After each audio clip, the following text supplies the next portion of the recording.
skies grow dark and the winds do blow, and counting on tomorrow. Welcome to a new edition of the Neon Jazz interview series with New York City award-winning singer and songwriter Karen Mack. We caught up with this award-winning artist to talk about her new 2024 CD called Catch and Keep and a life well lived in the jazz world. She has creative roots planted in jazz, folk, pop, and swing. Over the last 20 years, she's established herself as a popular favorite of audiences and critics alike in many of New York City's top clubs and performance spaces. We cover quite a bit of ground here. Enjoy. It's great to meet you. Thank you for taking a minute out. You too. Hey, I'm happy to. I appreciate it. Appreciate all you do. I've been checking out some of the, the other shows, and it's great content. It's just lovely, the work. Thanks. Thank you. Absolutely. Yeah, no, I love the jazz. The jazz community is one of the finest groups of people in the world, so it's my pleasure for sure.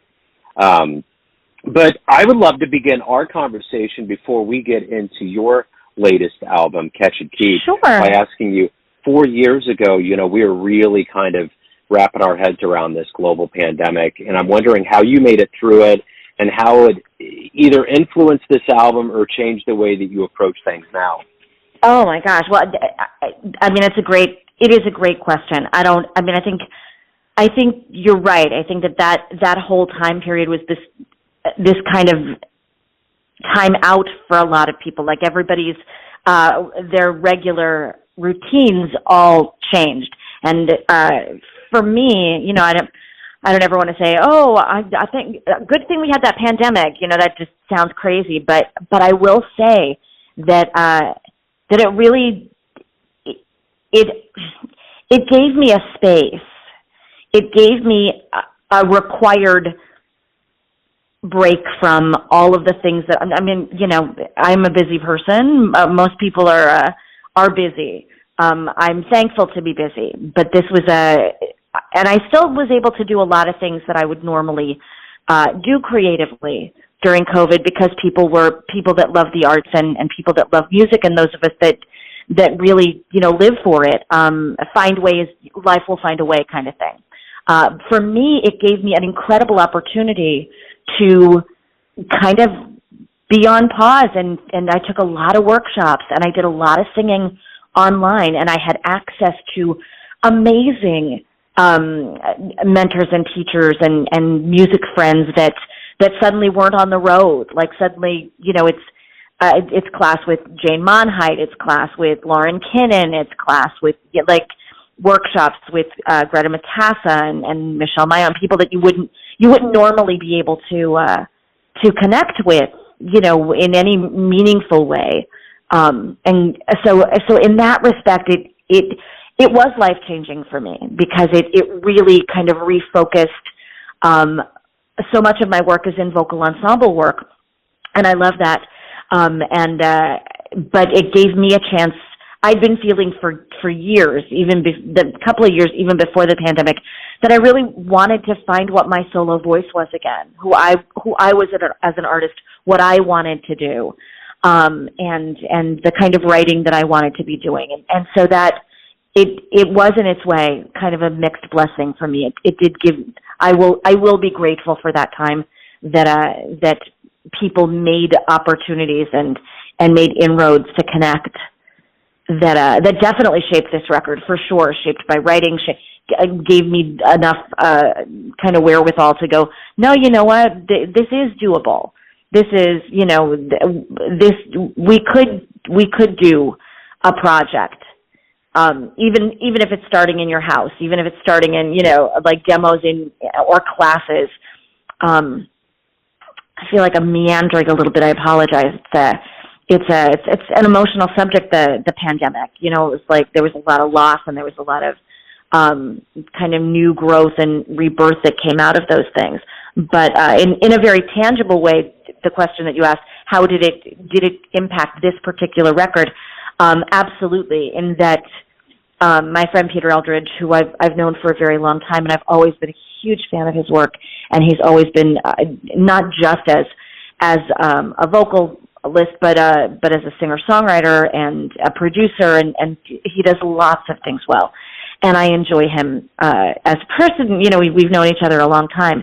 And during the pandemic, he did some workshops that he has done at Berkeley, and he's done other places, but always done them in person. So during the pandemic, he started to do some of these things online, which connected us in a regular way, and we sort of had the underpinnings of some of the arrangements that you hear on this record kind of came out of those sessions, and thinking a little bit bigger and thinking, what can we do with this? This is so good. We love this so much. We'd love to share this with people. How would we do that? So talk to me a little bit about what this album means and what you're hoping ultimately the listener gets from this album. What are you hoping for? Wow. Everybody thinks their baby's beautiful. I have to say it. I love this record. I love the songs that are on it. I think I knew when we started it, I wanted something that felt welcoming. I wanted something that was the kind of record that you would, I'm old enough that I still call them records, and I still listen to things start to finish, as opposed to needle dropping throughout individual tracks. But I wanted something that would be like the go-to record, that if you were having people over, or somebody that you care about, or like a dinner with friends. The original working title for this record was Good with Dinner.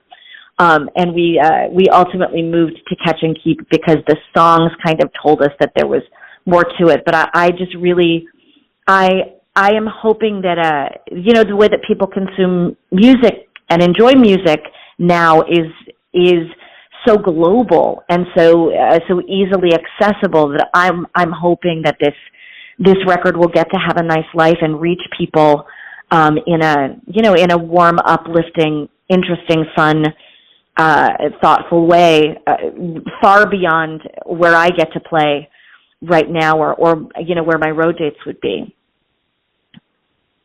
So talk to me a little bit about how this journey into the music and jazz specifically happened. Take me back to where you were born and raised, and how did all of this kind of grow into who you are today?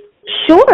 I grew up in northeastern Pennsylvania, and the town that I grew up in, which is Wilkes-Barre, Pennsylvania, when I was a kid, if you wanted to be in music, you were in theater. Like, we didn't have music rooms. People weren't in bands. There was like one or two bands that like played all the weddings in town, but there really wasn't a what I would call a vibrant music scene, even though everybody loved music.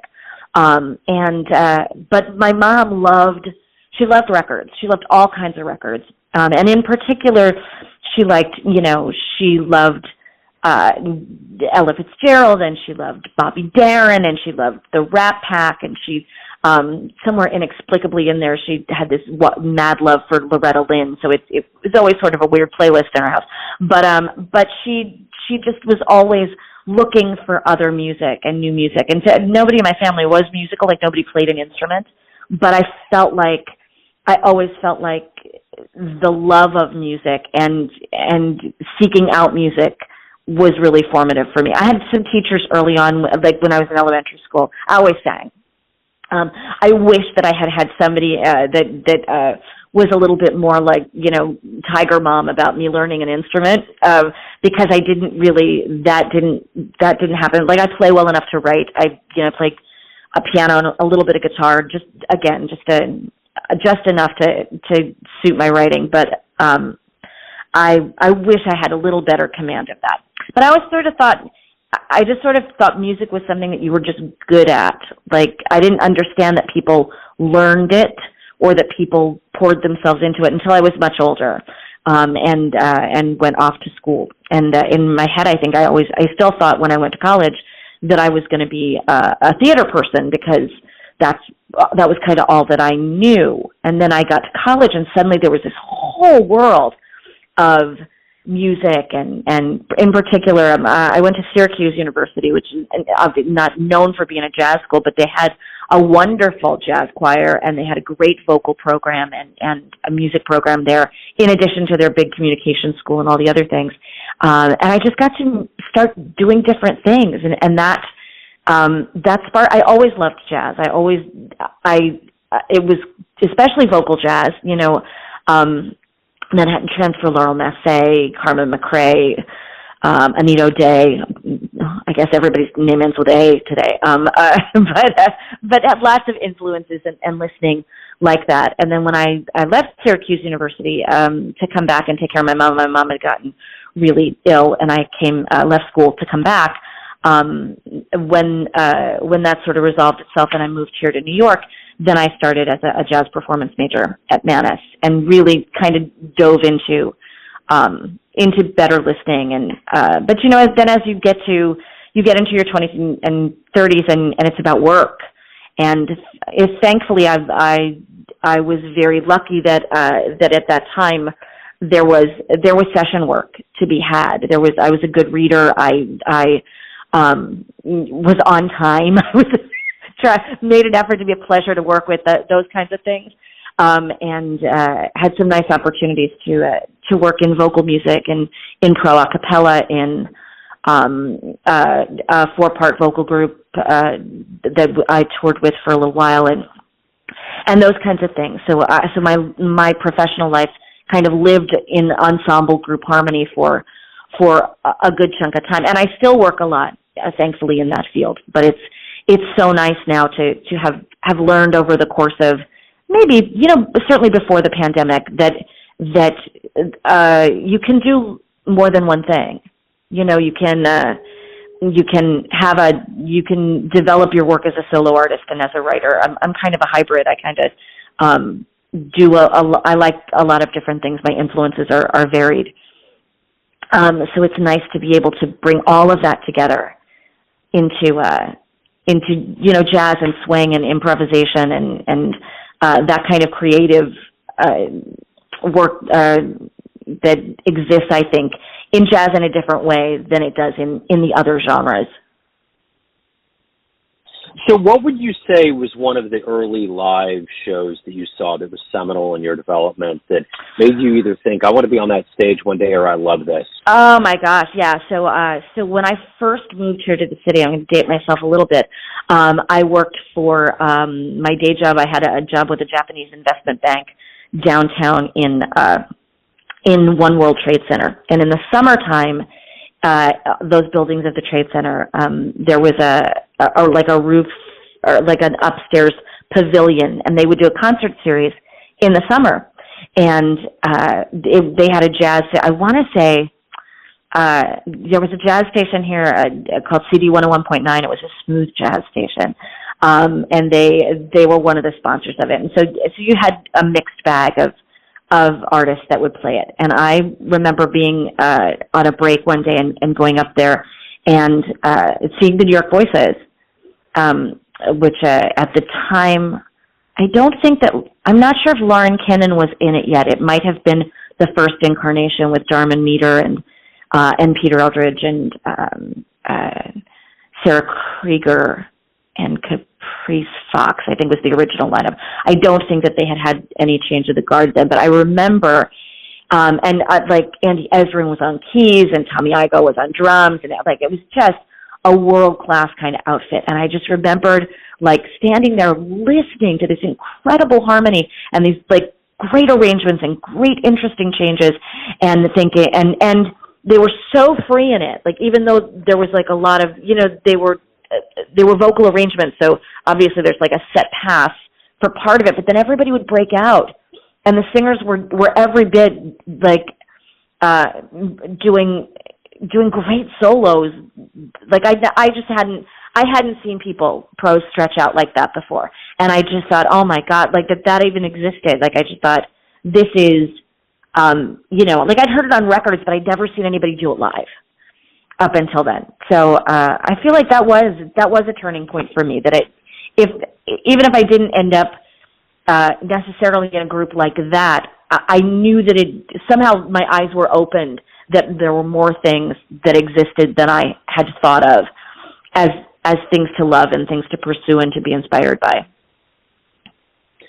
So talk to me a little bit about what you like the most about being a professional musician. What do you look forward to every day? What has been kind of your overall motivation to do all of the work that you've done? Wow. Oh my gosh, it's a huge question. it's going to sound a little cliche, but I really love what I do.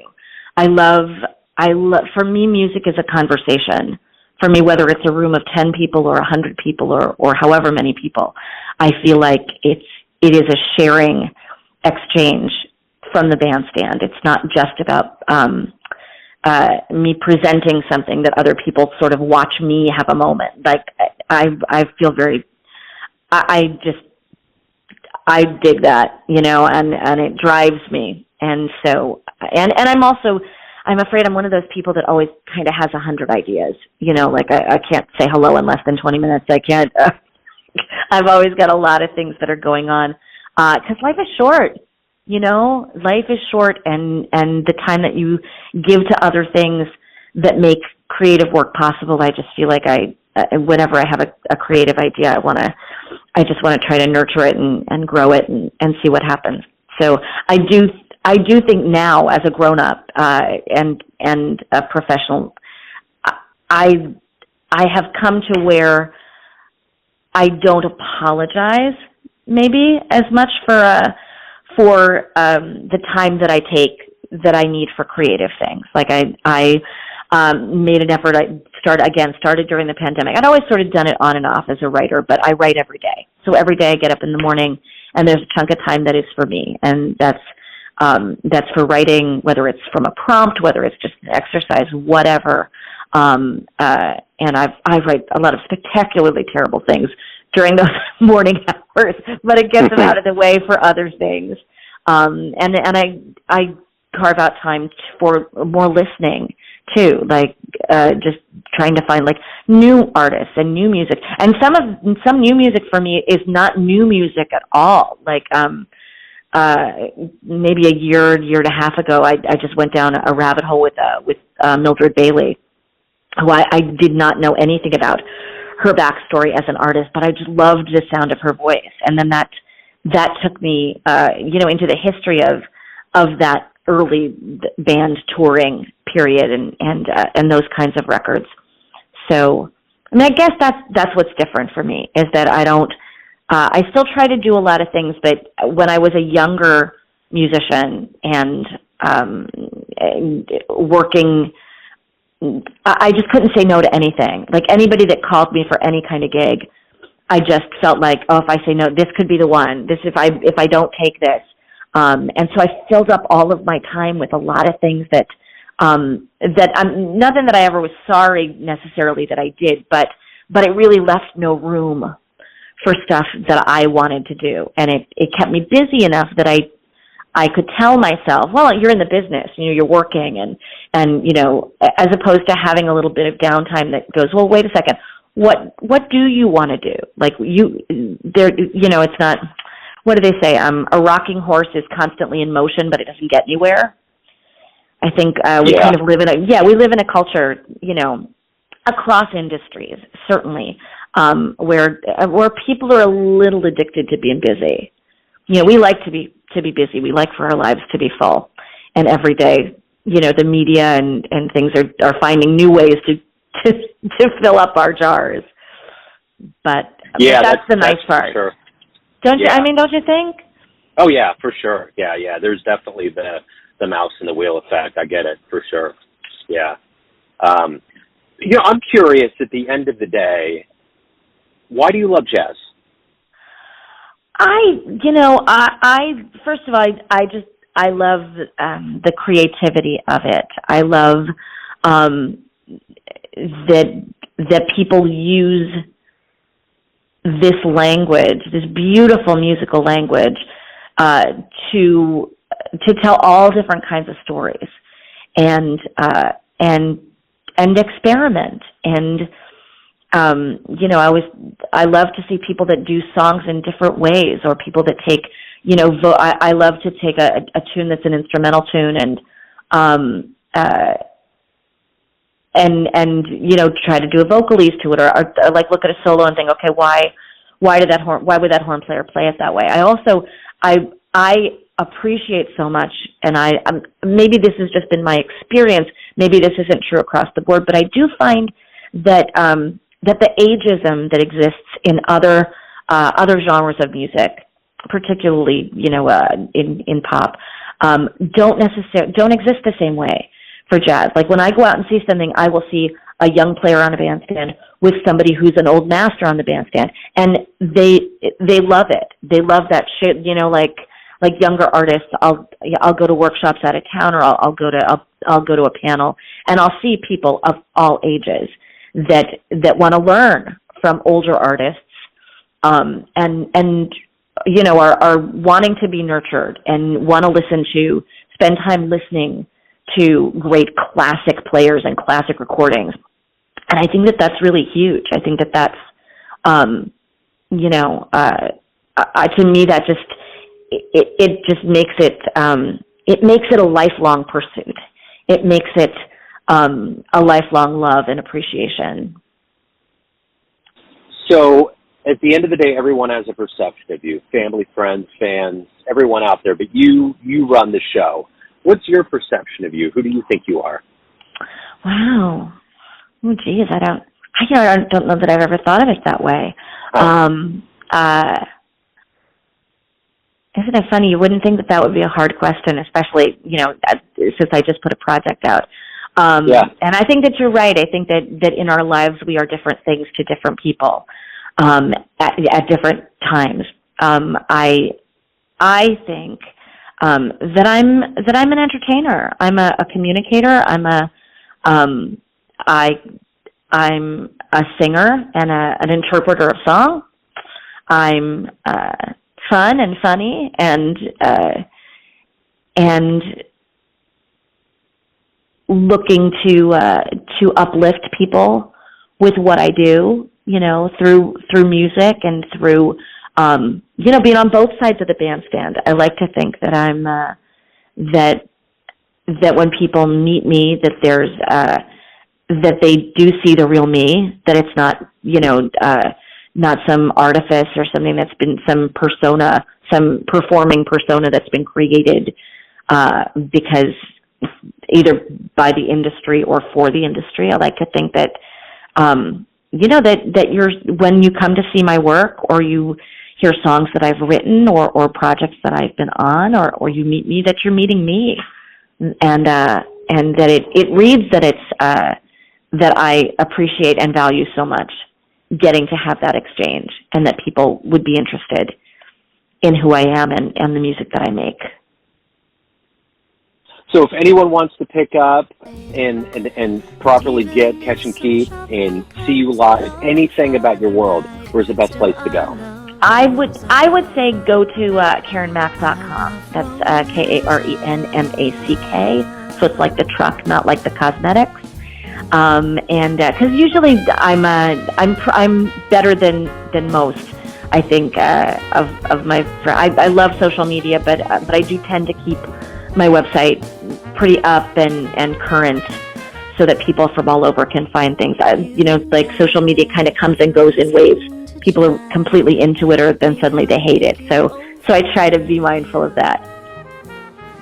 Excellent, Karen. This has been wonderful. Thank you so much for your time. Thank you. For your you. story. Oh my Best God, thank you so much. I hope I gave you some stuff to think about. Thanks for listening and tuning into another Neon Jazz interview, where we give you a bit of insight into the finest players and minds in New York City, Kansas City, and spots all over the world, giving fans all that jazz. Thanks to Karen for her time, energy, and cool. If you want to hear more Neon Jazz interviews, you can find us on Spotify and Apple Podcasts. Subscribe to us at YouTube, and for everything Neon Jazz, go to the neonjazz.blogspot.com. Until next time, enjoy the jazz, my friends. I love Rosanne.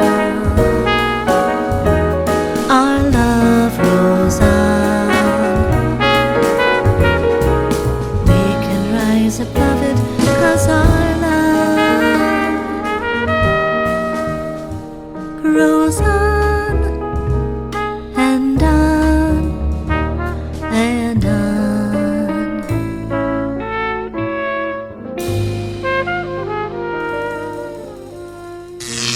Neon Jazz.